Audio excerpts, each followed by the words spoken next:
First session का कुछ है प्रश्नोत्तरी बन रहा है तो आगे शुरू करें। क्लियर है, सिंपल सरल है, अभी कहीं कुत्ता तो पूछ लेंगे।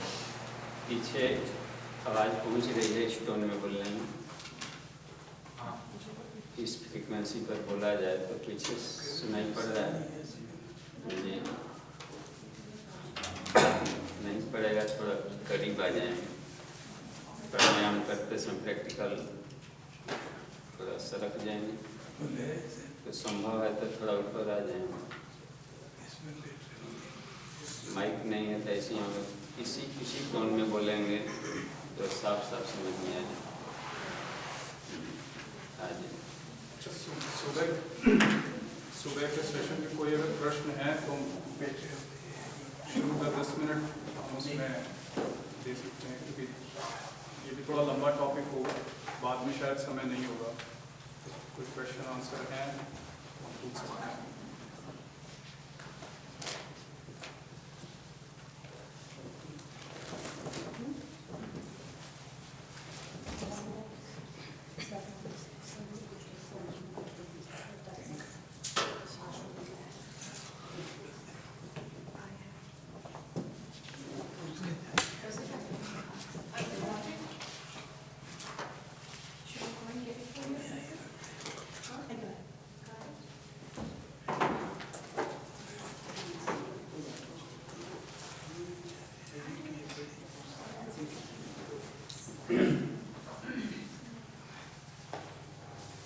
ये बाहर से हम लोग का दूसरा बॉडी है,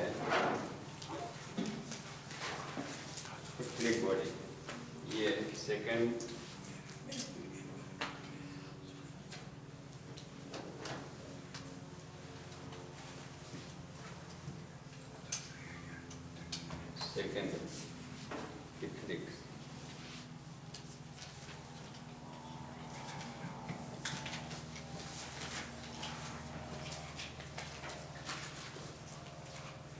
पहला था विशुद्ध पदार्थ परक और दूसरा स्तर है ऊर्जा परक। पदार्थ परक के बाद ऊर्जा परक, फिर चेतना का लेयर धीरे शुरू हो। तो चेतना में ज्ञान पक्ष आता है, ज्ञात और अज्ञात, दो लेयर होते हैं। उसके बाद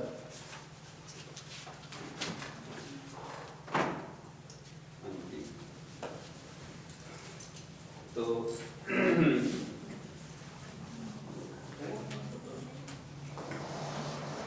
प्राणमय कोश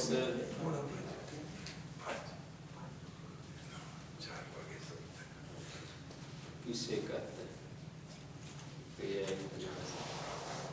गायत्री महाविज्ञान में जो श्लोक बताया गया है उसको हम दोहराएंगे। कुल 46 श्लोक है, पूरा प्रैक्टिकल से मिलाकर श्री जी पार्वती को बता रहे हैं। योग की जितने भी फैकल्टीज है सबके आदि गुरु भगवान शिव।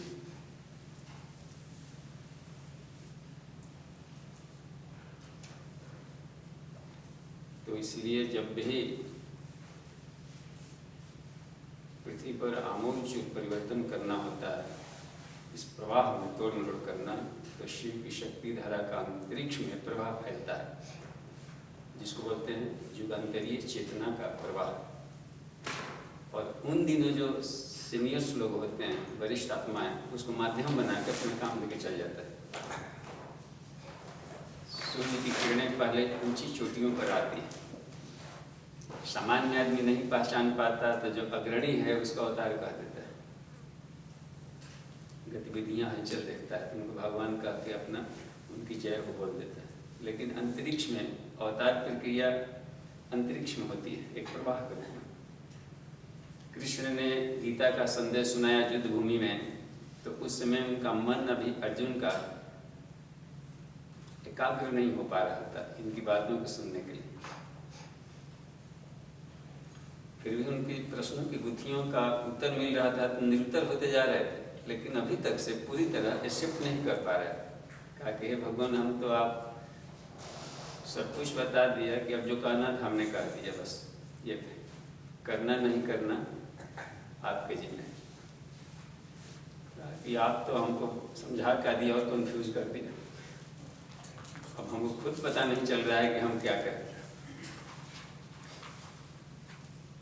तो अच्छा ठीक है, आपको इतना चल रहा है, इतना लग रहा है ना कि हम आपके ही ऐसी हैं, तो फिर हम जो कहते हैं वो कीजिए। आपके बेटर के लिए बोले माँ में कम शरणम मुझे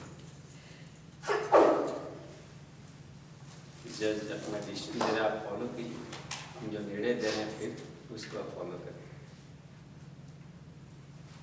करी से बची तो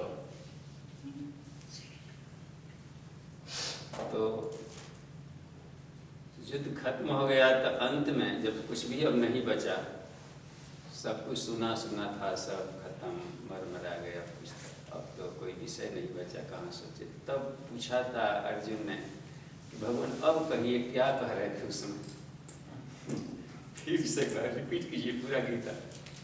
अब एकदम हम शांत मन है, पूरा समझना चाहते हैं, एक बार सुना दीजिए। तो कृष्ण ने कहा कि अर्जुन हमको भी नहीं मालूम कि हमने क्या क्या कह गए, हमसे भी किसी ने कहवा लिया था। तो एक प्रवाह है, अंतरिक्ष में दौड़ता है, तो उस समय के जो वरिष्ठ आत्माएं होती हैं, जो तपस्वी आत्माएं, उनको माध्यम बना के वो चल जाता है। ऐसी अभी के समय में भी भगवान की अवतरण प्रक्रिया काम कर रही है। और इसका प्रज्ञोपनिषद में जिक्र है, जो व्यास ने लिखा है उसमें। देवर्षि नारद गए कि सारा संसार में लोग दुख बढ़ रहा है, लगता है कि प्रलय आ जाएगी, तो बता रहे हैं कि हे देवर्षि, ये रोग दुख हम नहीं देते कभी। अचिंत्य चिंतना जाता अयोग्याचरणास्तता फलतः रोग सो कार्तिक कलह क्लेशनाशनी। लोगों के निगेटिव थॉट और निगेटिव एक्शन चलते रोग हुए, तो मनुष्य के लिए रोग दुख नहीं बनाए जाते। और अवतार की प्रक्रिया बन गई है, क्योंकि धर्म की गलानी हो गई है। यदा यदा ही धर्म से ग्लानिर्भवति, तो धर्म की गलानी हो गई बस। अभ्युत्थानम् अधर्मस्य खूब हो रहा है, चरम सीमा का है। तो धर्म की गलानी कैसे अभी तो दिख रही है कि अभी धर्म की गिलानी कैसे, धर्म की संख्या बढ़ते जा रही है, मजहब बढ़ते जा रहा है, मंदिर बढ़ते जा रहे हैं, तब सब लग रहा है कि बढ़ रहा है, गिलानी कहाँ गई। तो इसको धार्मिकता के रूप में वेद नहीं देखता, कर्मकांडों से वेद को कोई लेना देना नहीं। वो देखता है कि मनुष्यों के चिंतन और बिहेवियर क्या है। तो वेद विरुद्ध चिंतन हो रहा है, वेद विरुद्ध बिहेवियर है, तब वो आता होता है राखनी निज श्रुति केतु राम जन्म करे हेतु। अवतरण का एक उद्देश्य है कि वेद के अनुसार चलना सीखना। और वेद यह बताता है कि हम शरीर नहीं आत्मा है। तो अपना निर्माण और संसार को स्वर्ग बनाना तो ड्यूटी रहती है। हर कोई इन दिनों प्राय भूल गया है कि मैं आत्मा हूँ, अपने को शरीर मानकर हर कोई जी रहा है। यही धर्म की ग्लानि है। शरीर मानकर जीने वाला शरीर सुख के लिए ही करेगा, क्योंकि अपने शरीर मान रहा है तो शरीर सुख के लिए धन बटोरेगा, शरीर सुख के लिए सब लूटपाट करेगा, शरीर सुख ही प्रधान रहेगा। तो उसका कहता है कि अब धर्म की ग्लानि होगी, अपने को ही भूल गया। इस भूलकड़ी को अनास्था संकट कहते हैं। अपने आप के प्रति ही आस्था नहीं, अपने आप पर ही, अपने को ही भूल गया ना, अनास्था संकट, न आस्था अपने आप पर। तो इस भूलकड़ी को दूर करने के लिए ईश्वर आएंगे। हर युग में उसके अनुसार आते हैं ना, जैसा राक्षस वैसा होता है। तो भूलकड़ी को याद कराने वाली विद्या एक पर्व प्रज्ञा है।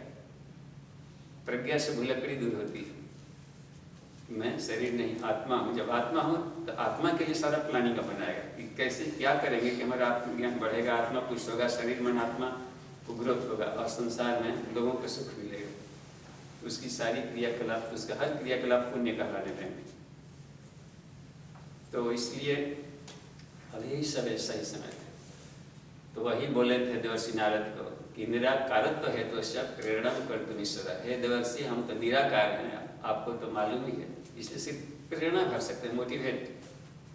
गायत्री मंत्र में धियो न प्रचोदयात् है, ईश्वर अंतःकरण में प्रेरणा भरती है कि हम ये करना चाहिए। यो न सन्मार्ग पर चलने के लिए हम प्रेरित करेंगे।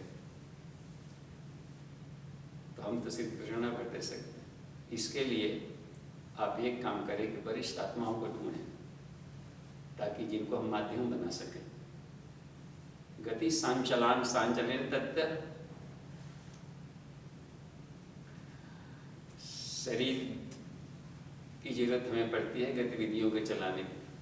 तो वरिष्ठ आत्माएं किसे कहते हैं, इनको कैसे लोगों को ढूंढना है जिसको आप माध्यम बनाएंगे।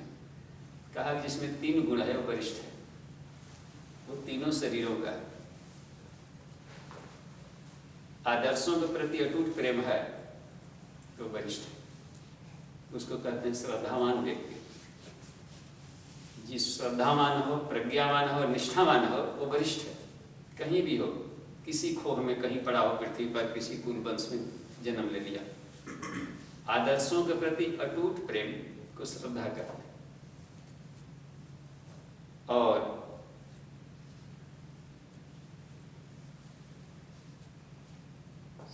सत असत विवेचनी बुद्धि, विजडम कम भर्चु, यह प्रज्ञा है।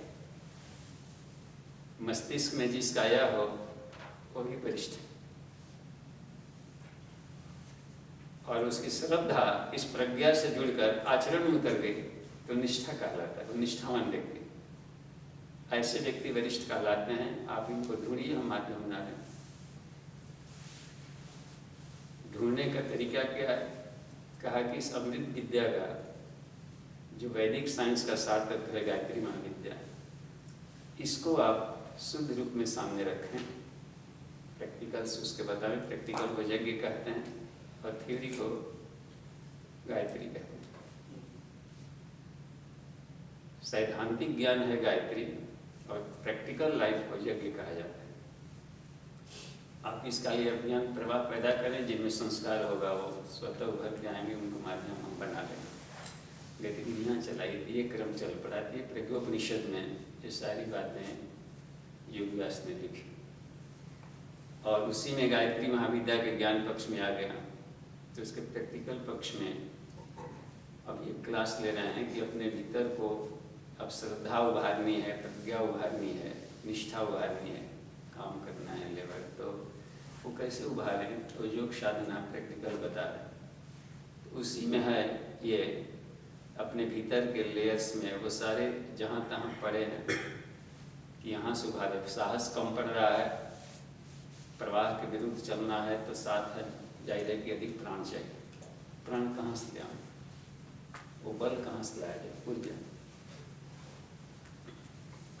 एक बार 1981 की बात है, शांति कुंज में हम लोग गए तो परीक्षण होता था उन दिनों साधकों का, ब्रह्मचर्य गुरु जी करवाते थे। तो सभी साधकों का मशीनों से परीक्षण होता था। तो डॉक्टर लोग प्रिस्क्राइब करते थे कि कौन सा प्राणायाम, कौन सा मुद्रा बंद बताया जाए। कुल करीब 50-60 लोग थे। तो उसमें से हमारे जी में आ गया था अनुलोम विलोम। तो अनुलोम विलोम में भी 10-12 आ गए। तो 4 ही प्राणायाम बताना है तो ग्रुप में बट गए। अब हम लोग एक खुद सवार था कि जल्दी जल्दी प्राण बढ़ा लेना है। तब लग गए बाएं से दाएं, दाएं से बाएं, दाएं से बाएं। खूब अब हम लोग खुद सवार था कि जल्दी जल्दी महात्मा बन जाना है। तो गुरु जी एक दिन बुलाए, खाली अनुलोम विलोम वाला को, बाएं से दाएं करने वाला को। उनका पढ़ाने का तरीका इतना अच्छा लगता था, कबीर स्टाइल में। बुलाए तो 3-4 लोग आगे बैठे थे, हम साइड में थे। कहा गुरु ने कहा अच्छा बेटे प्राणायाम सीख लिया। तो रात दिन हम सब कर ही रहे थे। हमारे बोलने के लिए पहले ही बोल बैठे एक मित्र, जी गुरु जी सीख लिए। क्या सीख लिया बेटा? तो बाएं से दाएं खींचते हैं, दाएं से बाएं छोड़ते हैं गुरु जी। मैंने स्टाइल में बोल रहा। तो गुरु ने कहा तू तो घोड़ा बन गया बेटा। घोड़ा तो रात दिन नाथ मुफो करता है, महात्मा बना आज तक। हे भगवान, हम भी सब उगे कर रहे थे। अब डॉक्टर ने बोल दिया कि बाय दाएं, तो हम क्या करेंगे? कहा इसने ईश्वर का, वो ईश्वर का नाक है, तो तू काहे परेशान है बाय दाएं को? उसका नाक है, जिसे चाहेगा निकाल लेगा, तू काहे का परेशान है? कुछ समाज में रचनात्मक काम करके दिखा। उसको प्राणायाम करते हैं। देखिए अचानक कबीरदास पलटा मार गए, कहा कि सांस खींचना प्राणायाम नहीं है, समाज में कोई हौसला वाला काम करके दिखा दे, उसको प्राणायाम करते हैं। एकदम प्रैक्टिकल लाइफ पर अप्लाइड स्पिरिचुअल साइंस। खतरों से खेलना सीखो, बस बहादुर बनो। जो काम सामान्य व्यक्ति से नहीं होता है वह तुम समाज में करके दिखाओ कुछ रचनात्मक। तो देखो तुम्हारा कितना पूछ होने लगेगा हर जगह, हनुमान जी की तरह। कैसे उनकी पूछ लंबी थी, पूछ लंबी माने कहते थे पूछ नहीं, काम करने वालों को हर जगह पूछ होती, तो हर जगह पूछ ही पूछ। तो ये होता है, तो समझ में आई बात। तो बाद में देखने लगे कि प्राणायाम के बारे में क्या लिखे हैं, तो इनका प्राणायाम का स्टाइल अलग था। प्राणाकर्षण प्राणायाम एक नया खोजा है चाय प्राणायाम में, जिसके हम लोग अभी करेंगे प्रैक्टिकल। यदि हमको उस तरह का हिम्मत नहीं बन पा रहा है लोग प्रवाह को मोड़ने जैसा, प्रवाह में तो कचड़े बहते हैं हमेशा। और तो कुछ यौगिक क्रिया भी है, तो उसमें उनका नाड़ी शोधन, प्राणाकर्षण, सूर्य भेदन और सोहम प्राणायाम, उसमें इसको बहुत जोड़ नहीं दिया गया था बाएं से दाएं क्रम का। बिल्कुल नेचर अपने से कभी बाएं से दाएं नहीं करता है। आप देखेंगे कि दिन भर एक बार भी बाएं से दाएं नहीं हुआ, वो जब भी होता है तो बाएं बाएं चले गए फिर दाएं दाएं चले गए। हम ही लोग छेड़छाड़ करके कुछ का कुछ क्रिया प्रतिक्रिया करते रहे। तो इनके टेक्निक बिल्कुल नेचुरल थे जो बताए। अब तक से जो टेक्निक्स चल रहे थे उसमें औपनिषदिक टेक्निकों में रिस्पेक्ट समय के सापेक्ष इन्होंने सब कुछ निर्धारित किया। कुंभक का कितना सांस रखे, कितना क्या छोड़े, सामान बाहर में एयर पोल्यूटेड है तो अधिक देर तक सांस नहीं रोक सकते। एक तो अपने को मार्सिनेटेड मिला। अब पहले था कि सांस खींचा तो चौगुना रोका। उन दिनों तब थी ना जब हर जगह जंगल ही जंगल था, वृक्ष वनस्पतियाँ बिल्कुल, लोगों के थॉट भी सुंदर थे, तब की प्रणाली अलग थी।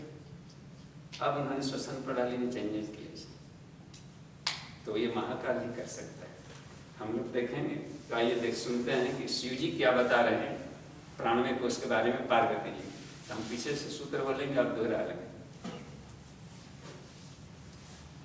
ओम ऐश्वर्यम पुरुषार्थस्य, ऐश्वर्यम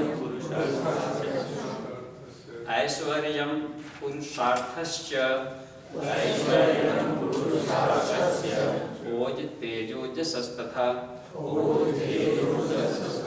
प्राणशक्त्या तु वर्धन्ते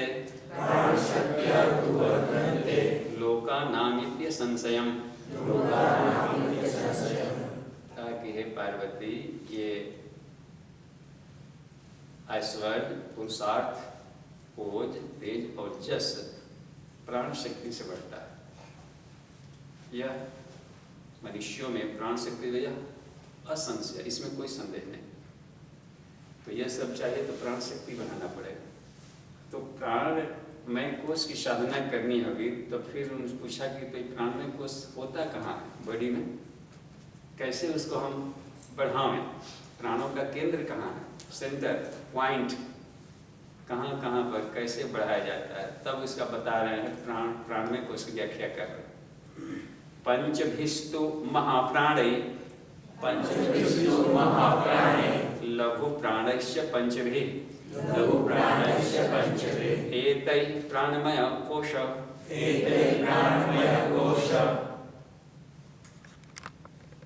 यत्मानं तु सिद्ध्यति।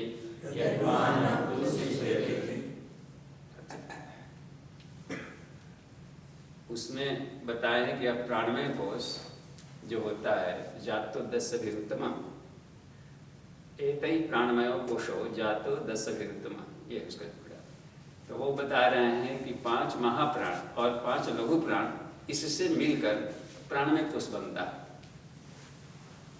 यानी 10 प्राणमय कोश। कहीं कहीं हम लोग रुद्र को सुने, एकादश रुद्र होते हैं। पौराणिक व्याख्या में कहीं कहीं मिलता है कि रुद्र कितने हैं, एकादश रुद्र हैं।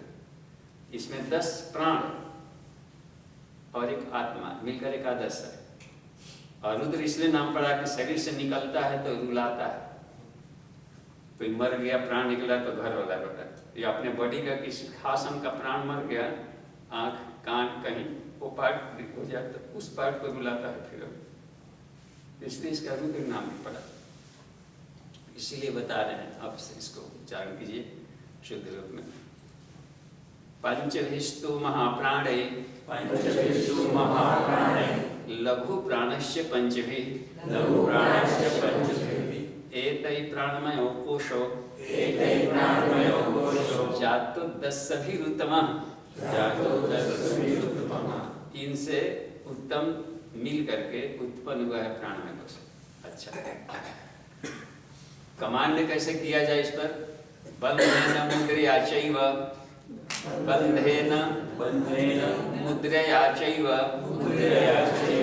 प्राणायामेन च एव हि एष प्राणमय कोशो यत्मानं तु सिद्धयति। कहा कि बंध, मुद्रा और प्राणायाम से यह प्राणमय कोश सिद्ध हो जाता है। तो एक टेक्निक बताया तीनों का कॉम्बिनेशन करने को।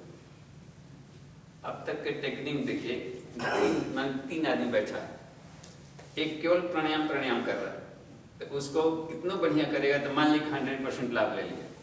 एक बगल में बैठा है जो प्राणायाम प्लस बंद लगा रहा है तो 200% लाभ लेगा उसी टाइम में, वो अपने गियर और लगा दिया उसमें। एक थर्ड वन क्या कर रहा है कि प्राणायाम प्लस बंद प्लस मुद्रा, तो 300 गुना लाभ ले लेगा उसी टाइम पीरियड में। ये टेक्निक बता दी। इनकी स्वतंत्र सत्ता नहीं है बंद मुद्रा का, वो तभी लगता है जब प्राणायाम के साथ लगता है, तो कैटलिस्ट का काम करता है, उत्प्रेरण कर देगा, तेज कर देगा। प्राण का फ्लो आ रहा है निकल रहा है, आ रहा है निकल रहा है, बॉडी में नहीं रुका तो भी कोई बात नहीं बनी। बांध लेना, आया तो रुको, कैपेसिटर भीतर स्टोर रहो, तो उस ऊर्जा को फिर से ताजा कर दे। इसलिए बंद भी लगाना जरूरी है। और मुद्रा, प्राण खींचना है तो डिवाइन एनर्जी वाला प्राण खींचे। पोल्यूटेड प्राण भी खींचा जा सकता है। प्राण के दोनों दिशा में डायरेक्शन है, प्राण ऊपर भी जाता है, डाउनफुल भी जाता है, क्योंकि प्राण एक ऊर्जा है। अपवर्ड डायरेक्शन में भी जाएगा, डाउनवर्ड्स में भी। उस प्राण को प्रणाम जो कि अपवर्ड डायरेक्शन में जाता है, उसको उपास्य कहा है। गायत्री मंत्र में धियो नः प्रचोदयात्, उस प्राण को उपास्य कहा है जो कि अपवर्ड डायरेक्शन में ले जाता है, हमें ऊपर सन्मार्ग की तरफ ले जाता है।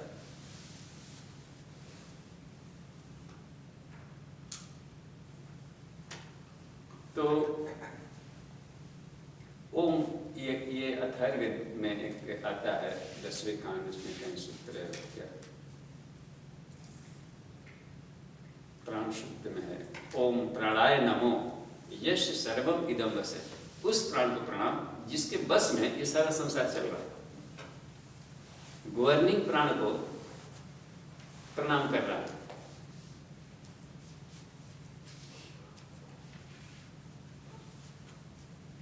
जो कि समस्त भूतों का सर्वेश्वर, सारे जीव जंतुओं का ईश्वर है, और जिसमें सर्वम प्रतिष्ठितम, जिसमें सब कुछ वास करता है, उस प्रभाव को प्रणाम। तो अब इसमें देखेंगे हम ये जो बता रहे हैं तो सेकेंड बड़ी का कि ऊर्जा को लेयर पर अपने कैसे कमांड करें। सामान्य प्राण को सब में रह जाता है, बोलना चलना खाना, लेकिन कोई बड़ा काम करना हो तो हाई वोल्टेज का प्राण चाहिए। भगत सिंह, चंद्रशेखर आजाद और ऐसे सबके पास प्राण कुछ हाई वोल्टेज का था। उन दिनों भी पहलवान लोग होंगे, लेकिन उस स्तर का काम नहीं करते। दुबला पतला आदमी कितना करके दिखा देंगे। तो वो सब जितने महापुरुष होते हैं, कुछ अधिक प्राण की मात्रा को इकट्ठा करके उसको लोग हित में लगाते हैं। ठीक वही समय अभी आ गया। 2-4 प्राणवान ही बहुत तगड़े होते हैं। पूरे लंका युद्ध के प्रकरण में बांदरियों की सेना तो कमी नहीं थी, लेकिन जो हीरो स्तर के थे उनकी संख्या बहुत कम थी। लीडर्स नल, नील, जामवंत, अंगद, हनुमान, इन 5 के बाद छठवां को सोचना पड़ता है कौन उस स्तर का था। तो समूह में अधिक रहेंगे सब, लेकिन नेतृत्व करने जैसा प्राण रेयर लोगों में होता है। घास फूस तो अधिक होगा, कीमती वनौषधियाँ कम ही होती। सियारों की फौज बुझी लिखा बहुत होता है, लेकिन सिंह कुछ एक सिंह ही होता है। एक सिंह की दहाड़ हजारों सियारों से भारी पड़ती। तो वो इसको कबीरदास ने कहा, सिंहन के नहीं लहरे, हंसन की नहीं पाँव, लालों की नहीं बोरियां, साधु न चले जमात। वो सब बहुत कम रस्म होते हैं। तो औषधियाँ हमेशा कीमती कम होती है। तो इसलिए प्राण उसमें, इसलिए युग ने भी कहा कि जितने भी साइंटिस्ट हैं उसका तो 4% रिसर्च करने लगे आत्मिकी में तो भी काम हो जाएगा। जब एक विवेकानंद इतना बड़ा काम कर सकता है तो 150 यदि हो जाए तो समझिए क्या स्थिति हो सकती है आज में। तो उस स्तर के प्राण ऊर्जा को इकट्ठा करने का ही मत, क्योंकि अभी सब महान आत्माएं जन्म ले चुकी हैं आप सबके रूपों में कहीं, और क्योंकि युग प्रवाह को चेंज करना था तो सब ऋषि आत्माओं का अवतरण हो गया है। तो पहले भले एक आध का कुंडली नहीं जगता था, अब थोक के भाव से जगेगा, क्योंकि सब ऋषि आत्माएं आई। कल थोड़ी सी भुलकड़ी भर है, उस भुलकड़ी को याद करते ही फिर से आ जाएगी, क्योंकि बहुत बड़ा टास्क है सामने। इसलिए इस शिव विद्या को शिव जी को पंचमुखी भी कहते हैं। कहीं सुने 5 मुँह वाले शिव जी? हवन जो किया जाता है ना, उसमें शिव जी का रुद्र गायत्री बोलते हैं। उसमें यही बोलते हैं, पंचवक्त्राय विद्महे महादेवाय धीमहि तन्नो रुद्रः प्रचोदयात्। ये 5 मुंडी वाले शिव जी तो पंचमुखी कैसे बन गए? इसी साधना से बन गए पंचमुखी। यानी अपने 5 लेयरों पर पूरा कमांड करके संसार को तोड़मोड़ करने लगे। और शंकर सुवन के सरिनंदन, हनुमान जी भी देखिए शिव के अंश। पंचमुखी हनुमान जी का भी रहता है जहाँ तक। यही पंचवशी साधना करके सब तगड़े बन गए, 5 मुखों को आज्ञा पार कमांड कर लिया। और कैसे लिखा है जब ऋषि के बचपन से ही यह विद्या पंचवशी साधना की जानी चाहिए। हनुमान जी ने भी किया। बाल समय रवि भक्ष लियो। रवि माने सूर्य उपासना, आत्मा को उपासना, सविता को उपासना। तत्सवितुर्वरेण्यम, सूर्य को खाते थे, यानी सूर्य की साधना करते थे। सूर्य को यूं कैसे खाया जाएगा? वो सूर्य उपासना को ही सूर्य को खाना कहते हैं। और वो तीनों लाभ मिल गया। ज्ञानी नाम अग्रगण्य, देखिए प्रज्ञा कितने धनी बन गए। श्रद्धा, हृदय को फाड़ कर दिखाई भगवान हिया रहता है। और निष्ठा, राम काज किए बिना मोहि कहा विश्राम, देखे ना? नहीं तो साधक में आएगा ही आएगा ये तीनों। तो कब आएगा? जब उसको इम्प्लीमेंट करे, डाइजेस्ट करे भीतर। तो वो डाइजेशन क्षमता इसमें देखिए। तो अब हम देखते हैं, इसको समझते हैं कि 5 महाप्राण और 5 लघु प्राण क्या इसमें पोजिशन देखिए। और उसमें देखिए जैसे व्यान,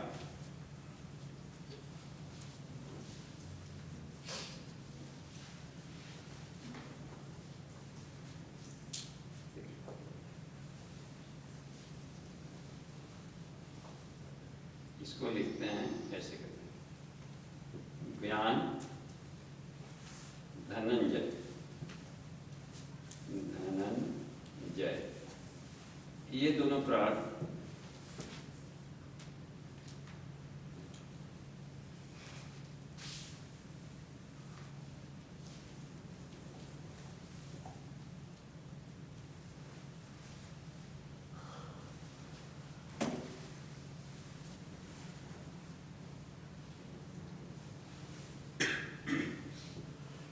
ये ब्रेन में होता है इनका पोजीशन।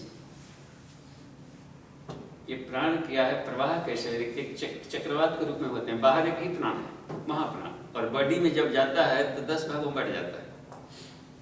5 स्थानों पर वो चक्रवात के रूप में भीतर काम करने लगते हैं। तो अब जैसे कोई हम लोग बड़ी नहर देखे हैं, बड़ी नहर मेजर कैनाल, तो उसमें भारी मात्रा में पानी छोड़ेगा। वो किसी नदी का डैम लगा करके भारी मात्रा में पानी मेजर कैनाल में छोड़ेगा। रास्ते में रूरल विलेजेस मिलेंगे सब, तो उनके सप्लाई के लिए माइनर कैनाल बनाया जाता है। तो जहाँ से मेजर कैनाल से माइनर कैनाल लगा तो उसमें पाइप डालेंगे, चले उस पाइप के पास देखा जाता है कि एक पानी का भंवर बन गया। ऊपर चौड़ा हमेशा भंवर रहेगा, नीचे पतला होता है, जेट टाइप का फेंकने वाला। तो ऐसे ही जो महाप्राण रीढ़ की हड्डियों से ऊपर से प्राण का प्रवाह,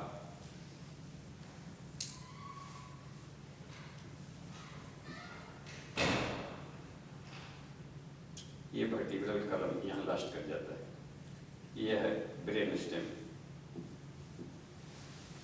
तो ऊपर से नॉर्थ से हमेशा साउथ की तरफ प्राण का प्रवाह होता है। किसी भी बैटरी में जब हम चार्जिंग में लगाते हैं तो नॉर्थ टू साउथ उसके करंट फ्लो करता है।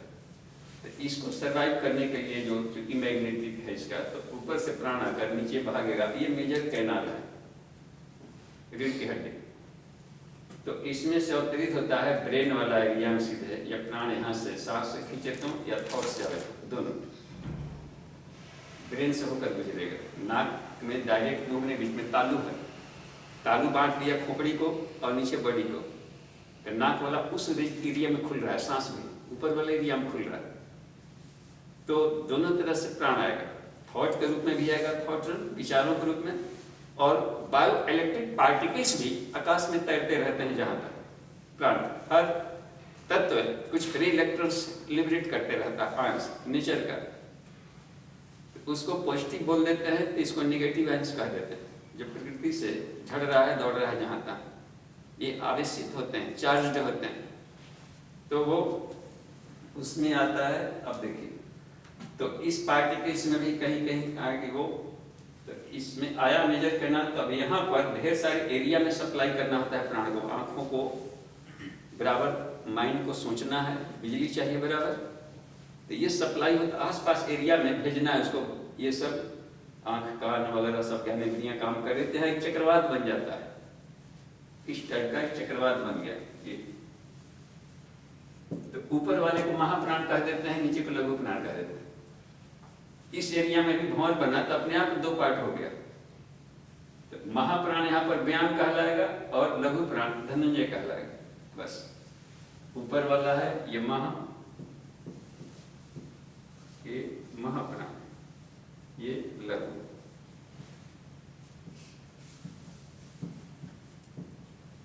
ये पोर्शन इसको स्तर और ये बिंदु। अब इसी तरह देखिए, एक यहाँ बनेगा चक्रवात, क्योंकि बार बार बोलना है तो बिजली चाहिए इस एरिया को, और हाथों से काम करना है। तो ये सारे तार इधर आते हैं इस एरिया में, यहाँ तक सब जाएंगे। इसके गांव के पूरी शाखाएं सब यहाँ से यहाँ तक आती है। यानी इसमें कोई भी प्रॉब्लम होगा तो इसका इस चैनल से है, यहाँ की बिजली सप्लाई इस एरिया में नहीं आ रही। हाथों में दर्द यानी सर्वाइकल प्रॉब्लम, स्पॉन्डिलाइटिस के एरिया वाला करंट नहीं जा रहा है, तो इस एरिया का भुजाओं में गया है, और लंबा रीजन का पैरों में गया दूर दूर तक। सियाटिका नर्व वगैरह उधर के कैनाल का नाम है, रोडों का। तो कुछ नारियों के नाम भी हम लोग जानेंगे मोटी मोटी, कि कौन किस एरिया में सप्लाई करता है। तो NH40 NH30 कैसे होता है उधर राष्ट्रीय राजपथ। इन्होंने जो कुछ नारियों के नाम रख दिया है, इससे 72,000 नारियां हैं, तो इसमें कहा कि 10 मेन है, जो कि इंटरकॉन्टिनेंटल रखता है, छेदों से बाहर निकलता है, दूसरे से बाहर से भीतर को ले आता है। जो 9 रास्ते हैं, 10 दरवाजे, तो 10 दरवाजों की तरफ जो खुलता है वो बड़े राजपथ हैं। उसके नाम हम लोग देखेंगे। पहले देखिए कहाँ कहाँ चक्रवात बना। ये यहाँ पर होता है उदान, ये जो बना लघु देवदत्त। ये जो शब्द मिलेंगे तो हम लोग अब मिसगाइड नहीं होंगे, तुरंत पढ़ेंगे कहीं जो ग्रंथों में कि देवदत्त प्राण, उदान प्राण, तो समझ जाएंगे कि गले वाला।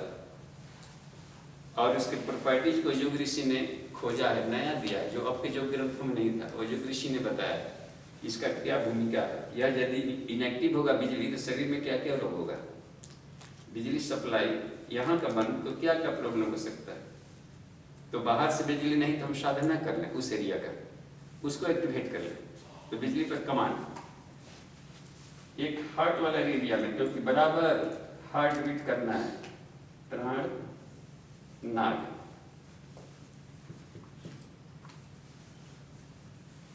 हार्ट बीट को भी बराबर चाहिए बिजली। कोई बहुत बड़ा बारात पार्टी आ गया हो तो 3, 4, 5 जगह पर उसका तैयारी हो रहा हो, कहीं भोजनालय, कहीं पर वो, कहीं पर महफिल, कहीं पर वो, जहाँ पर शादी मंडप हो रहा है, तो एक ही जनरेटर से काम नहीं चलता। अलग अलग जनरेटर एरिया वाइज रख देते हैं। ईश्वर भी बड़ा चतुर है, उस एरिया की सप्लाई के लिए अलग अलग ट्रांसफार्मर दे दिया, क्योंकि ये बुझ के काम करता रहे, कंप्लीट डेथ मत हो जाए। तो हार्ट बीट देखिए, बिजली हार्ट को बराबर पंपिंग के लिए बिजली चाहिए, वो रेस्ट में नहीं रहता है टिल डेथ। हम लोग तो वीकेंड भी मना लेते, वीकेंड मना लेगा कि 2 दिन हम रेस्ट लेंगे, सब मरेंगे। एक भी दिन यदि हार्ट कहे कि हमको अब रेस्ट लेना है, थक गए हैं, तो देखते 2 मिनट का भी विश्राम कितना दिक्कत होगा। इसलिए हर हालत में ये सब काम करते रहते बिजली उत्पादन। यही कमजोर हुआ तो पेस मेकर वगैरह सब बिजली कम हो जाते, यही से। तो हार्ट का डिजीज की जो सुबह बदलिए क्या क्या सब प्रॉब्लम खराब हो जाता है, या फिर फ्रेम में रोड इस एरिया के सप्लाई के लिए है सब। यहाँ पर जैसे मान लीजिए कि यहाँ पर कट गया, ठीक है। अच्छा, नाभि में भी एक बिजली चाहिए, क्योंकि किचन है यहाँ पर, भोजन पकाना,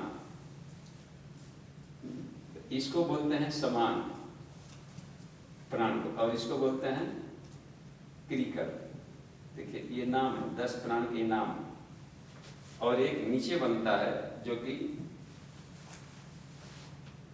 मूलाधार एरिया में, यह है अपान और कूर्म। 10 हो गए। यही बताए कि पंचभिस्तु महाप्राणे लघु प्राण से पंचभी, उसका सब पॉइंट वाला लघु प्राण है, ऊपर वाला महाप्राण है। तो एतै प्राणमय कोशो जातो 10 3 दसों से उत्तम प्राणमय कोश बना है। ये हमारा इलेक्ट्रिक सिस्टम हो गया शरीर, बिजली उत्पादन यंत्र इतने में लगे। ये एक्टिव रहेगा तो इम्यून सिस्टम एक्टिव रहेगा, बस। रोग से लड़ने की ताकत यही है। कोई फॉरेन बॉडी गया तो उसको तुरंत उसको ब्लास्ट कर देगा बिजली, तो उसको भस्म करके हटा देगा। बिजली कमी रहेगी तो वो प्रॉब्लम खड़ा होता है। अब देखिए, ज्ञान का काम होता है अध्यात्म ज्ञान, ब्रेन में चला रहा है, और ये करता है सांसारिक ज्ञान, दोनों शरीर से और संसार से लगा रहता है। इसलिए धनंजय को कृष्ण कहते हैं, और इसको ज्ञान को कृष्ण और धनंजय को अर्जुन कहते हैं। हे धनंजय, आता है ना गीता में, ये यहाँ वाला प्राण जो केवल अपना स्वार्थ और संसार की बात सोचता है, और ऊपर वाला बीच बीच में कहता है कि ये वाला तुम्हारे फायदे का, लेकिन इसमें आत्म कल्याण वाला है। यदि कृष्ण की बात मान लिया ये, तब तो बल्ले बल्ले, हर जगह विजय हो। तो यही उसके बाद में यदि नहीं माना तो साइकोसोमैटिक डिजीज होने लगे। यही दोनों का लिंक यहाँ चाहिए। और संयोग से कहिए कि जहाँ जहाँ पर यह है वहाँ वहाँ पर हार्मोनल सिस्टम है। पिनियल कृष्ण का काम करता है आध्यात्मिक, और पिट्यूटरी बॉडी का सब काम रखता है संसार से क्रियाकलाप। तो पिनियल पिट्यूटरी ग्लैंड है, ये दोनों को कमांड कर लेता है। ये यहाँ पर ध्यान, यदि उसमें इनएक्टिविटी है तो यहाँ का ध्यान उन दोनों को सक्रिय कर देगा। जिनका मेलाटोनिन कम निकल पा रहा है तो निद्रा की बीमारी होने लगती है। बुढ़ापा में होता है ना, अब 60 आ गए, अब उनका कुछ याद नहीं रहता है, कुछ का कुछ भूलक्कड़ी आ गए, या नींद कम आती है, तो उनका पिनियल धीरे धीरे अब सुस्त हो रहा है। तो योग ऋषि ने कहा है कि ये आवश्यक नहीं है कि बुढ़ापा के साथ बुद्धि भी कम हो, जबकि ठीक उल्टा होना चाहिए। उन्होंने उल्टा करके दिखा दिया, जैसे बुढ़ाते गए उनका बुद्धि और तेज होते गए। तो ये मिला ही हुआ है होल लाइफ के लिए काम करने का। ये कहे का बुढ़ाएगा, कृष्ण है, तो इसमें तो डिविनिटी है। तो हम उसका अभ्यास नहीं करते हैं, इसलिए वो डेड होने लगा। तो वो ध्यान प्रणाली से उसको करते हैं। और ये धनंजय ये काम हो गया, ठीक है। और इसका काम होता है बस संचार व्यवस्था के साथ में अध्यात्म ज्ञान और वैज्ञानिक क्षमता, शरीर की क्रियाकलाप। उदान शरीर को खड़ा भी रखता है।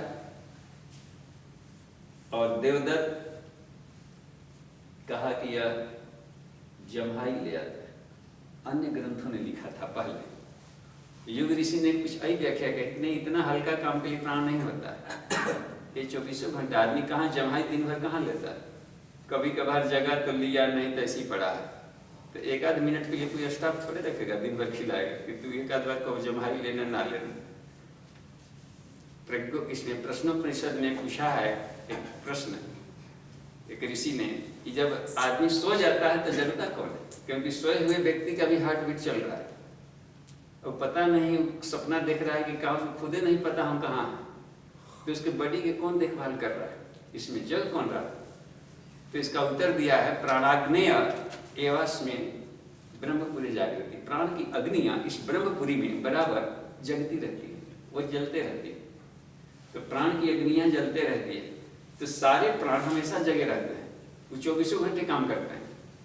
इसलिए वो हल्के काम, इसलिए योगेश ने बताया कि उदान का काम है हमेशा शरीर में, ये जोड़ों को तो ऊपर रखा है लेकिन लाइफ में प्रगति देता है, जीवन में अस्थिरता ला देगा। हमारी जॉब है, नौकरी है, पढ़ाई है, अनुभव उसमें बढ़ाते रहे, ऊपर की तरफ ले जाए, आत्मविकास कर पाता है। और देवदत्त का काम है रिद्धि सिद्धियां देना, एक्शन का रिजल्ट भी तो मिलना चाहिए। तो ये जिसका कमजोर है वो आदमी दरिद्र होता है, स्फुटा जाएगी, उसकी दरिद्रता आ जाएगी, लक्ष्मी की कमोत्तरी हो जाएगी, कितनों कमाएगा उसका धन बढ़ोतरी नहीं होगा घर में। देखिए यानी लक्ष्मी का वास है विष्णु का यहाँ पर सब। तो इसलिए स्फुटा जिसकी जागृत हो ये वह व्यक्ति समृद्धशाली होता है। तो इसको जगा करके अपनी दरिद्रता भगाई जा सकती है। अंतरिक्ष से सारी शक्तियां आपको हेल्प करने लगेगी, प्रतिभा बढ़ा देगी और प्रमोशन होने लगेगा। यूं ही आपको हेल्प मिलना शुरू हो जाएगा, लगता है पता नहीं क्यों हमको कोई लोग हेल्प कर रहे हैं। तो ये सब अट्रैक्ट करता है, अन्य लोगों से इनका संबंध है और उसको बच्चों की प्रगति होने लगेगी उसका पढ़ाई लिखाई में। तो ये सभी के लिए लाभ होता है। यहाँ पे देखिए प्राण है और नाग है। प्राण का काम होता है जीवन देना फुल बॉडी में, और नाग का काम होता है कि जो खींची गई थी ऊर्जा या भीतर बची थी उसको हर बॉडी सेल में ले जाना। और इनके पहले जो अन्य ग्रंथ थे अब तक से वो केवल बहुत हल्का मूल्यांकन किए हैं। प्राण का श्वास खींचना, नाक का कहते हैं कि वो डकार लेता है। अब डकार कहाँ लेगा दिन भर में, एक आध बार कोई लिया कि ना लिया, कहता है कि नहीं, नाक का काम है कि दिन भर वो हर ली गई ऊर्जा को हर बॉडी सेल में ले जाता है। वो बहुत कठिन काम होता है, बाउंड्री वाल पार कराना, स्टेट कितना उसमें इमिग्रेशन करवाना था, चेकिंग करवाना था, फिर देना, हर बार घुसना, बहुत मुश्किल काम होता है, लाइन में लगना पड़ता है, एकदम वीआईपी की तरफ पहुंचा देता है हर जगह। ये बहुत कमाल का है नाग।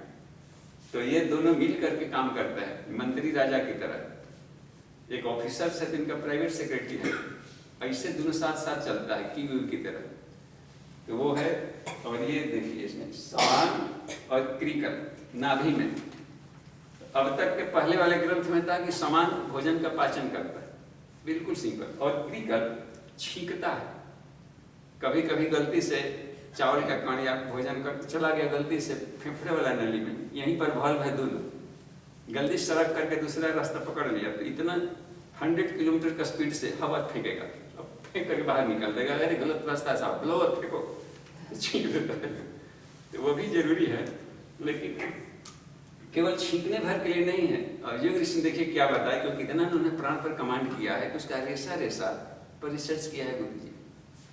तो उन्होंने बताया कि समान पीत का प्रतिनिधित्व करता है, पीत गर्म, और क्रिकल कफ का प्रतिनिधित्व करता है। ये दोनों होते हैं नाभि में, इनका स्थान यहाँ पर नाभि वाला एरिया। तो पीत और कफ का अनबैलेंस होगा तो वात फॉर्मेशन होगा बॉडी में, और वही वात नाड़ी को रोगों को पैदा करेगा। जिनका ये बैलेंस हो तो होल लाइफ गठिया की बीमारी नहीं होगी, न वात नाड़ी का होगा, न गैस फॉर्मेशन होगा। ये सब तो गैस्ट्रिक फैस्ट्रिक वात नाड़ी के सब जोड़ों के दर्द वगैरह होगा ही नहीं कभी। तो केवल इसको कमांड कर लिया जाए तो पूरा आयुर्वेद आपको मुट्ठी में है, बिना जड़ी बूटी खाए, बिना दवाई का, है ना टेक्निक कमाल का। अब कैसे इसको हम ऑर्डर में रखें, साधना क्या कर लें कि बैलेंस हो जाए होल लाइफ के लिए, बहुत बड़ी चीज़ है। ओल्ड एज में मोस्टली तो अब बड़े लोगों को भी देखा गया, अभी जुए में भी जोड़ जोड़ दर्द हो गया, और कहीं ना कहीं पर ब्लॉकेज आ गया है। देर तक हम लोग कहाँ बैठ पाते हैं, घुटने में दर्द होने लगता है, वो होने लगता है। तो वो इसका मतलब है कि कहीं ना कहीं पर जोड़ों में टॉक्सिन्स आके भर गए। वो टॉक्सिन्स कहाँ से आ गए थे, यही पाचन प्रणाली की होगी, कहीं ना कहीं गैस निकल करके और ब्लड में कहीं भूल आ करके क्रिस्टल बदला होगा, लैक्टेट हो जाकर कहीं ना कहीं जोड़ों में फंस करके वहाँ पर कड़कड़ तड़कड़ कर रहा होगा, तो वो लाइफ नहीं होगा। ठीक, तो ये बड़ी बात थी यहाँ, पीत और कफ का अनबैलेंस नहीं होने दिया तो बाद की कोई बीमारी नहीं होगी, और भूख भी लगी रहेगी। ये कम हो जाएगा तो भूख मर जाती, समान कम। क्रिटिकल वाला भी कम हो जाएगा। देखिए इसमें एक भी है, पानी और जल की मात्रा को यहाँ पर पहले ठंडा गर्म का ये संतुलन रखता है, प्राण है वो। और यहाँ निचले एरिया में है अपान, मल विसर्जन की जिम्मेवारी।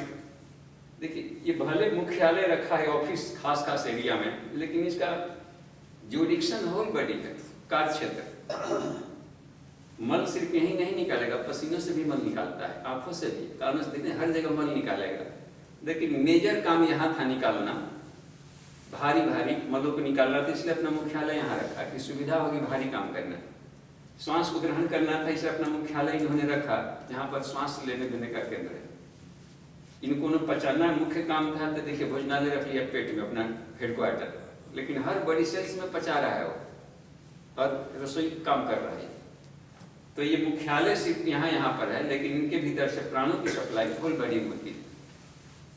तो अपान हो जाता है मल विसर्जन के साथ में, सेक्स ऑर्गन्स को भी, जेनाइटल ऑर्गन को भी पुष्ट रखता है, दोनों काम इसका।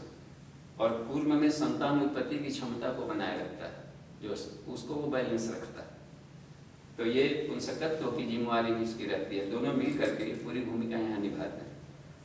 तो जिनका कम हो गया हो ऊर्जा लेवल, इनकी यदि साधना किया जाए शक्ति चालनी मुद्रा से, प्राणायाम बंद मुद्रा, तो इसमें बताया गया है कि मूलबंध कुछ वैसे बंध है, जुआ भवती वृद्धो भी सततम मूलबंधना, यानी मूलबंध के निरंतर प्रयोग से वृद्ध ही जुआ बन जाता है। कितने कमाल की ये सरल साधनाएं हैं यहाँ पर। तो अब उसको हम लोग देखें कैसे प्रैक्टिकल करें। ये तो बात समझ धीरे आ रही है कि 10 प्राण है, दो के गुच्छक में 3 जगहों पर ये रहते हैं। इस एरिया में प्राण कम, इस एरिया के बिजली सप्लाई कम, तो रोग दुख। गले वाले एरिया में रोग दुख और सारे इसका पूजाओं के समय बिजली सप्लाई कम, और होल बॉडी का कमांड करता था ये लोग। प्राण और नाक, हार्ट वाला रीजन के रोग शुरू हो जाएंगे, प्लस एनर्जी लेवल मेंटेन करने को ला संजीवनी शक्ति को उसको भी कम करेगा। ये वाला पेट वाली बीमारियां भी शुरू, पाचन प्रणाली कम, प्लस ये आध्यात्मिक शक्ति इनका पित्त और कफ के नेचर को ये अच्छा। ये सब एक और बात देखी जाए, जहां जहां पर यह है चक्र भी है, आज्ञा चक्र, विशुद्धि चक्र, यहाँ पर अनाहत चक्र देखते हैं ना, मणिपुर चक्र, यहाँ पर स्वादिष्ठान मणिपुर और ये मूलाधार। तो ये सब बिजली के केंद्र से वहां पर परिपथ। अच्छा देखिए, जो काय विज्ञानी है यहाँ पर प्लेक्सस से बताते हैं कि प्लेक्सस है, तो प्लेक्सस से वो सप्लाई यहाँ से करंट की हो रही है। तो यहाँ पर reticular activating system, oesophagopharyngeal plexus, cardiac plexus, lumbar plexus, sacral plexus और कार्डाइकोइडा एक साथ लिए। तो इसलिए वहाँ के वो प्राण प्रवाह सक्रिय होते हैं। यहीं पर सूर्य चक्र को हम जगा सकते हैं प्राण से। कैसे एक्टिवेट किया जाए कि सौर ऊर्जा से डायरेक्ट बैटरी को चार्ज कर लिया जाए, वो भी एक टेक्निक। तो अगस्त ऋषि जिसको चार्ज कर लिए थे, 3 चूल्हे में समुद्र पी गए। कितना अजूबा लग रहा है कि कैसे लगता है सामान्य बुद्धि से कि 3 चूल्हे में समुद्र कैसे कोई पी जाएगा। तो उन्होंने एक क्या काम कर लिया था कि पेट की अग्नि को इतना बढ़ा लिया कि समुद्र पीते जा रहे थे साइफन, और रोमकूप से भाप बन के निकलते जा रहा था। एक साइफन बना दिए शरीर में, गजब। और पूरा का पूरा कहे कि उन्होंने 3 चूल्हे में एक समुद्र का, 1 चूल्हे में 3 समुद्र पिया जा सकता। अध्यात्म की गजब की शक्तियां हैं भीतर। तो उतना भले हम लोग का ना हो, लेकिन जो खाना खाते हैं वो तो पच जाए। आधा किलो पाव दूध कितना पचाया जा सकता है, वो आदमी के हाथ में है।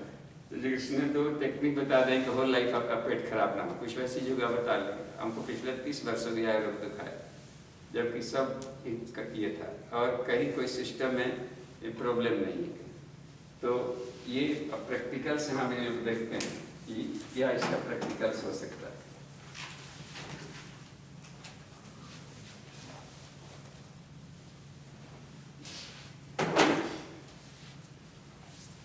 अच्छा, जो 10 प्रमुख नाड़ियां कही गई है, तो उसमें से 72,000 में से 10 प्रमुख है, 10 प्रमुख नाड़ियां।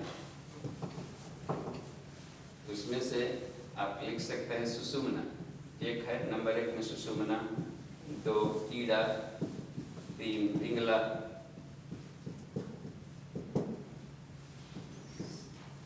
4 उसमें लिखना है इसमें हस्तजीवा,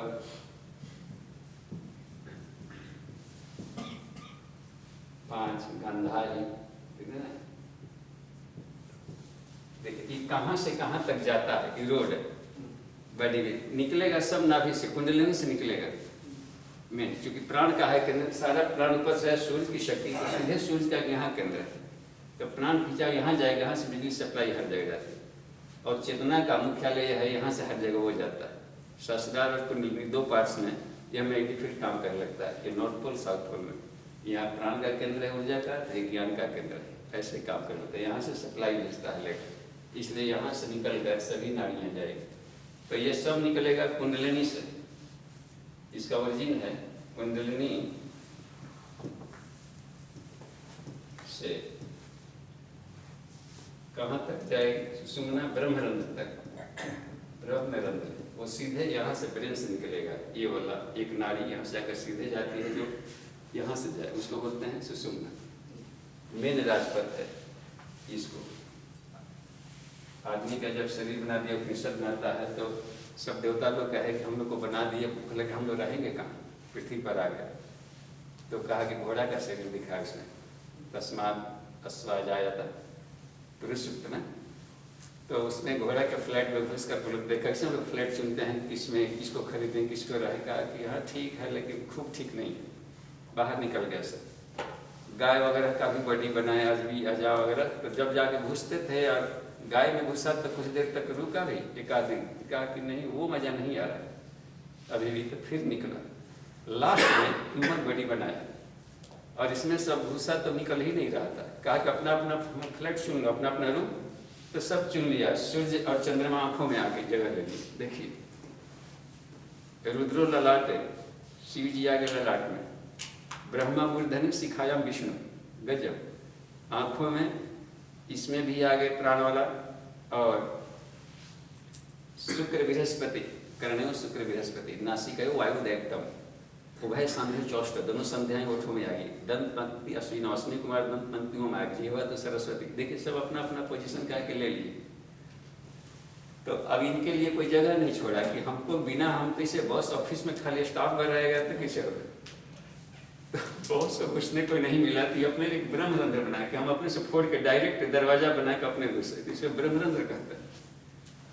तो उसमें आता है कि शरीर में द्वा सुपर्णा सैजा सखाया समानम वृक्ष प्रशस्त हो जाता है, मुंडको परिषद के 3 खंड में पहला वाला, इसमें कि यह वृक्ष पर 2 पक्षी रहते हैं, सुंदर डैनों वाले, अध्यात्म विज्ञान जो डैने हैं, जीवात्मा के जड़ चेतन के बहुत मजबूत डैने, तो वो 2 पक्षी हैं, एक परमात्मा और एक जीवात्मा। इस वृक्ष पर ऊपरी पर अद्भुत रश्मि ऊपर बैठा हुआ है, एक आज्ञा चक्र में, एक सहस्रार में। देखिए आज्ञा चक्र से प्रकृति जुड़कर इधर काम करती है, उधर से कोई रास्ता नहीं है नाड़ियों का, सिर्फ सुषुम्ना जाता है यहाँ से, बाकी नाड़ियाँ यहीं से अंत हो जाती है, सुषुम्ना केवल यहाँ सहस्रार पे जाते हैं। तो तयोरन्य पिपलम स्वादित, जीवात्मा कर्मफलों को भोगता है, और अनस्न अविचार सिद्धि, जब परमात्मा है बैठा हुआ इस वृक्ष में, वो सिर्फ साक्षी भाव से देखता है, इसलिए वो निर्लिप्त रहता है। तो ये दोनों पक्षी शरीर पर विराजमान रहते हैं, और की दोस्ती है, सयुजा सखाया, ये कभी अलग नहीं होते, हम ही भूल जाते हैं कि ईश्वर साथ में है, वो बराबर साथ में रहता है। की दोस्ती इसलिए उसको कही जाती है, कोई भी की से हम लोग वर्ड खोजते हैं तो यू चिपका मिलता है कि नहीं, क्वार्टर, क्वीक, क्वेश्चन खोज कर देखिए ना, उसमें कहीं ना कहीं यू चिपका रहता है। तो की दोस्ती माने फास्ट फ्रेंड, बेस्ट फ्रेंड को कहते हैं की दोस्ती है।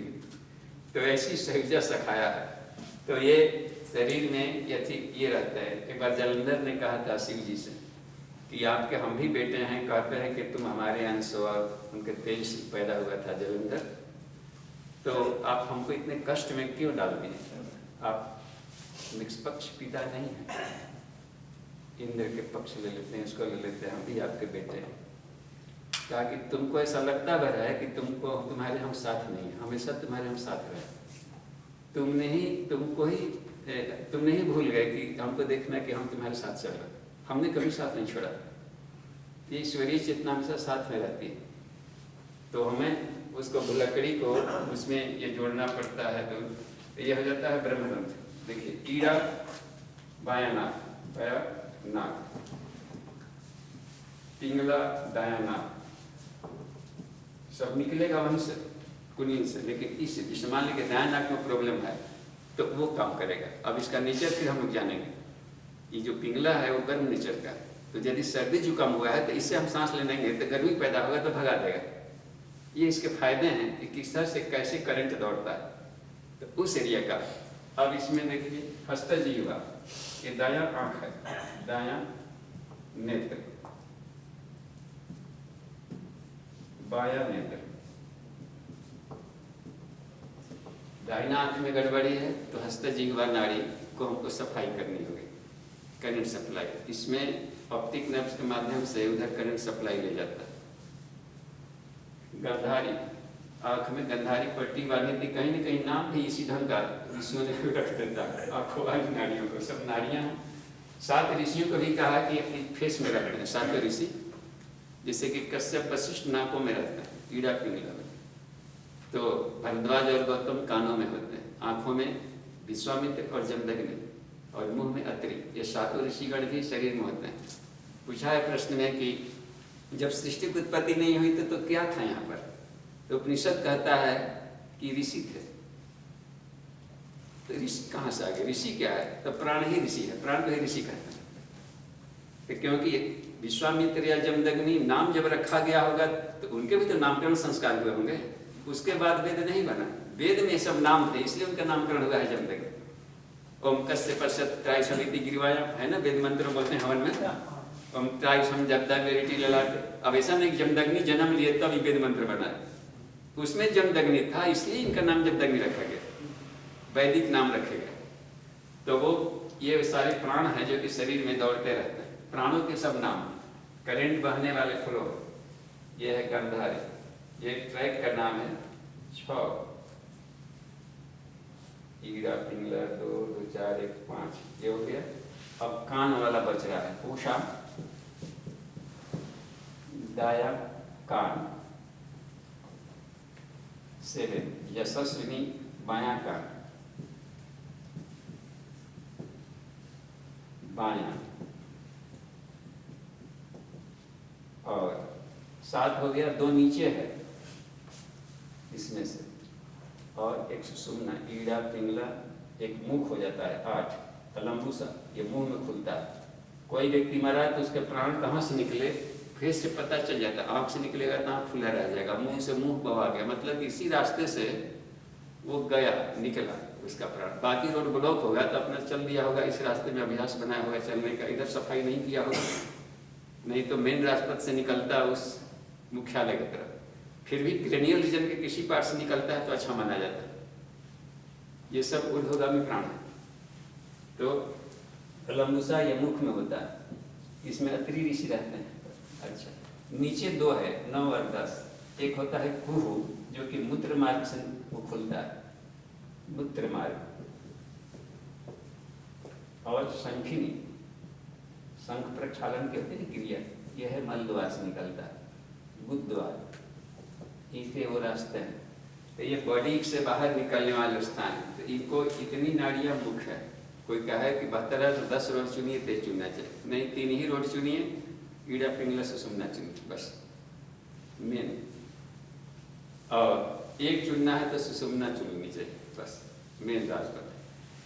अब इसमें आप देखिए ये जो प्राण का फ्लो है, काम शक्ति का उन्नयन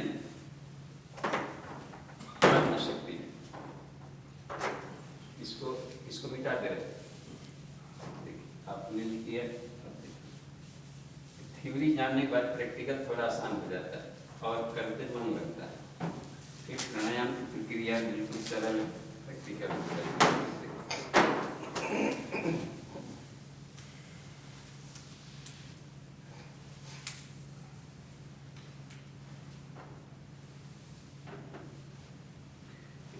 जब प्राण का फ्लो जैसे मन प्राण जा रहा है, जब प्राण का फ्लो अपवर्ड डाउनवर्ड दिशा में जा रहा है ऐसे, तो उसको काम शक्ति कहते हैं। और इसका फ्लो यदि इस तरीके से हो गया ऊपर, अपवर्ड डायरेक्शन यदि जाने लगा, तो उसको आत्मशक्ति कहते हैं। तो अपने आप को ट्रांसम्यूटेशन ऑफ सेक्स एनर्जी चाहिए, काम शक्ति को ट्रांसम्यूट करना है आत्मशक्ति में, तो प्राण के फ्लो को चेंज कर दिया जाए, डाउनवर्ड्स को अपवर्ड डायरेक्शन में ले जाए। तो इसमें कामनाएं, काम शक्ति मानी कामनाएं, इच्छाएं, जोश, जुनून सब संसार में ही लग रहा हो, थोड़ा सा भी उसकी ऊर्जा आत्मा विकास में नहीं लगा रहे, तो कहा जाता है कुंडलिनी डाउनवर्ड्स जा रही है, सो रही है, बस फ्लो भाग रहा है, तो सारी ऊर्जा केवल बर्बाद है। और उसको संयम किया, बटोरा तो ऊपर गया। तो इसलिए नचिकेता को यही बता रहे थे कि प्रवाग्नि बताया, पंचाग्नि विद्या बताया। तो योगेश ने लिखा है कि पंचाग्नि विद्या और कुछ नहीं, पंचकोशी साधना है, 5 कोशों की अलग अलग अग्नियां हैं, वही उसमें जलते रहते हैं। अब जैसे मान लीजिए कि ये 1 2 3 4 ये 5 का बॉडी ऑर्बिट, तो इसको कुंड हम कह सकते हैं ना।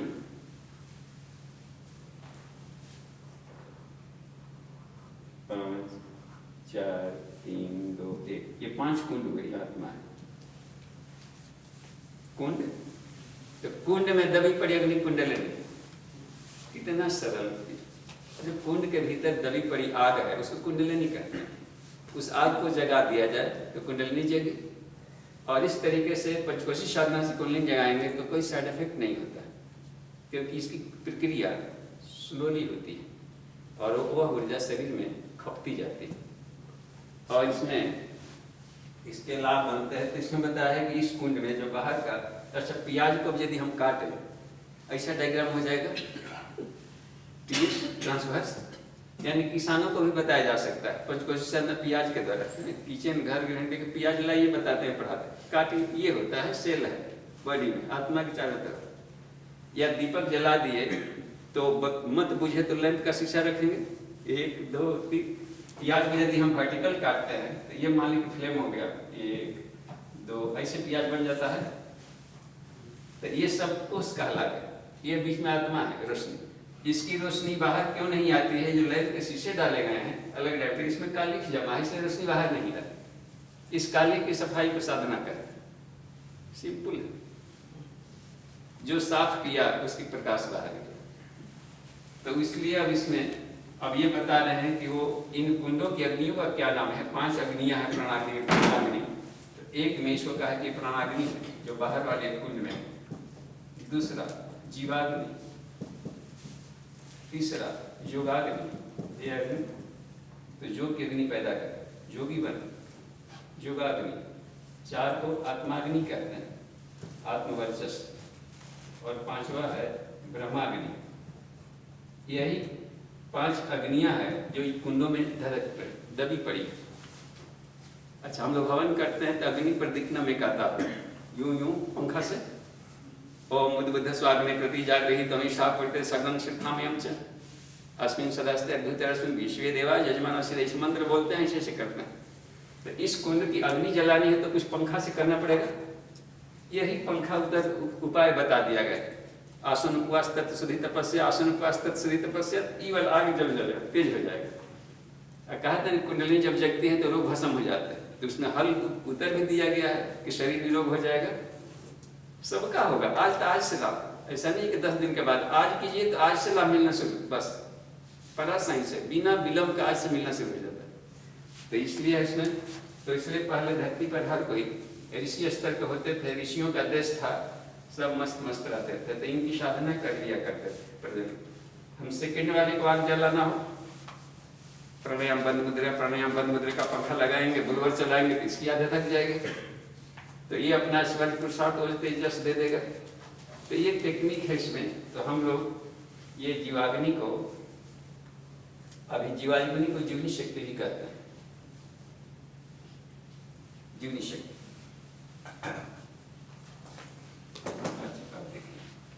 अब हम जीवाग्नि पैदा करने का उपाय इसमें हम लोग देखें। प्राणायाम बंद मुद्रा, कौन से प्राणायाम करें?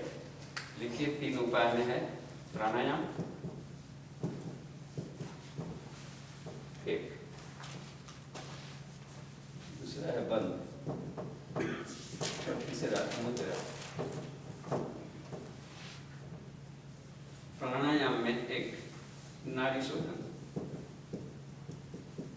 बिल्कुल निरापद है, कोई साइड इफेक्ट नहीं। ऐसा नया टेक्निक एक बताया। पहले नाड़ी शोधन में उपनिषदों में देखेंगे तो अनुलोम विलोम का क्रम चल रहा था। ये इसलिए लोग बता देते हैं कि शुरुआत में ही इसको आप करने लगे। तो इन्होंने थोड़ा सा उसको टेक्निक को इसने चेंज किया, कहा कि ईश्वर कभी भी बाएं से दाएं शुरू नहीं करता। तो हम पहले क्या करें, मान कि इधर का चल रहा है, तरफ ब्लॉकेज है, तो अभी क्रॉस करने में प्रॉब्लम आएगी, तो पहले साफ कर लें, पहले बाएं बाएं को कर लें, फिर दाएं दाएं को कर लें, तो दोनों रोड साफ। तो जिधर बाइक है उधर दौड़ाते रहे, फिर साइड इफेक्ट नहीं आएंगे। तो इसको हमने देखा कि कहाँ लिखा हुआ है, तो योग कुंडली उपनिषद देखा, साधना खंड में जो कुंडली उपनिषद, कुंडली जागरण के प्रोसेस में एक सरस्वती चालन है, तो उसमें बताया है कि पहले बाएं की सफाई कर ले, फिर दाएं की सफाई कर ले, फिर सुषुम्ना की सफाई कर ले, तो सरस्वती चलने लगे। गंगा बाएं, जमुना दाएं, बीच वाली में सरस्वती का। क्योंकि प्रयाग में भी देखेंगे तो दो ही नदियां आती हैं, गंगा और जमुना। सरस्वती कहीं से आती नहीं, दोनों के मिलन को एक तीसरी धारा करंट बन जाता है, इसको सरस्वती कहते हैं। तो दोनों को बैलेंस कर दिया जाता है, तो सरस्वती चलने लगी कृष्ण से। तो वो वाला सरस्वती चालन के लिए सुषुम्ना को चलाना हो तो ये भी एक टेक्निक है, इसमें साइड इफेक्ट नहीं आते। तो उससे प्रैक्टिकल हम लोग करके देखेंगे अब कि कितना क्या लाभ मिल रहा है। ये होता है नाड़ी शोधन। दूसरा प्राणाकर्षण।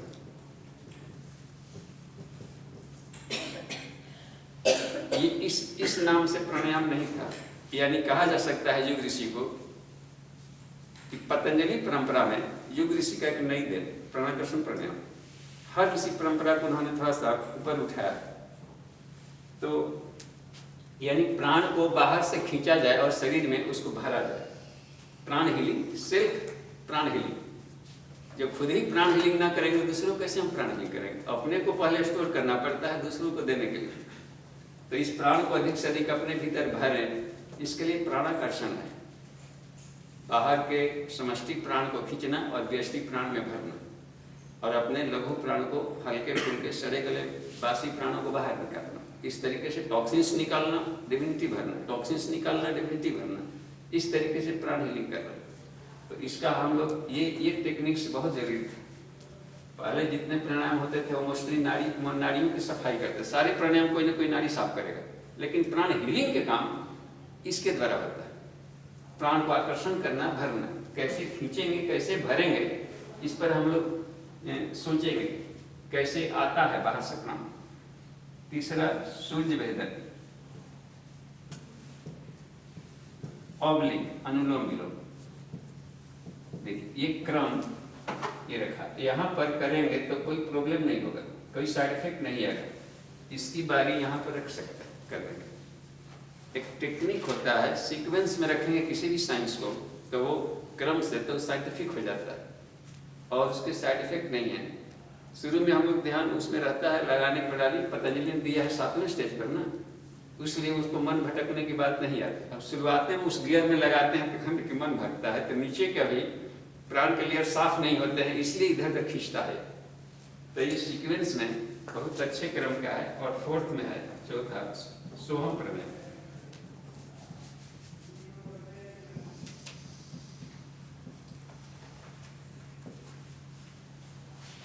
बस इन चारों से हम, जिनको हर एक प्राणायाम कुछ न कुछ अच्छा लाभ देता ही है, लेकिन ये चार ये पंचमुखी साधना के लिए पर्याप्त है।